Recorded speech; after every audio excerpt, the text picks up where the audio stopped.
کسی بھائی نے سوال کیا کہ نظر بد اتارنے کا کیا طریقہ کار ہے؟ نظر بد اتارنے کا طریقہ کار جو حسن بصری رحمۃ اللہ تعالی علیہ سے منقول ہے کہ وَإِن يَكَادُ الَّذِينَ كَفَرُوا لَيُزْلِقُونَكَ بِأَبْصَارِهِمْ لَمَّا سَمِعُوا الذِّكْرَ وَيَقُولُونَ إِنَّهُ لَمَجْنُونٌ وَمَا هُوَ إِلَّا ذِكْرٌ لِّلْعَالَمِينَ۔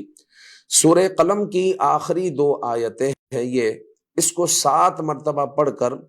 منظور کو یعنی جس کو نظر لگی ہوئی ہے اس پر دم کر دیا جائے تو انشاءاللہ نظر ختم ہو جائے گی اور نظر بد کا خاتمہ ہو جائے گا۔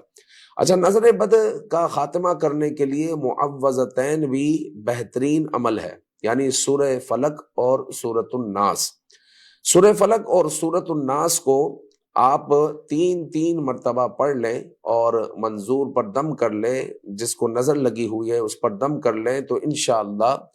نظر کا خاتمہ ہو جائے گا۔ اسی طرح سرکار دو عالم صلی اللہ علیہ وآلہ وسلم کا جو عمل تھا کہ روزانہ رات کو سونے سے پہلے سورہ اخلاص 3 بار، سورہ فلق 3 بار، سورہ ناس 3 بار حضور علیہ الصلوۃ والسلام پڑھتے،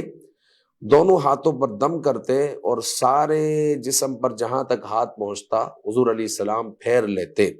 اگر ہم بھی ایسا عمل کر لیں تو انشاءاللہ پورے دن میں جو بھی معاملات ہوئے ہوں گے، یہاں تک کہ جادو بھی ہوا ہوگا، تو اللہ کی رحمت سے جب اس عمل کے ہم عامل ہوں گے تو جادو بھی انشاءاللہ ختم ہو جائے گا، نظر بد بھی ختم ہو جائے گی اور راحتوں والی عافیت والی زندگی میسر ہوگی۔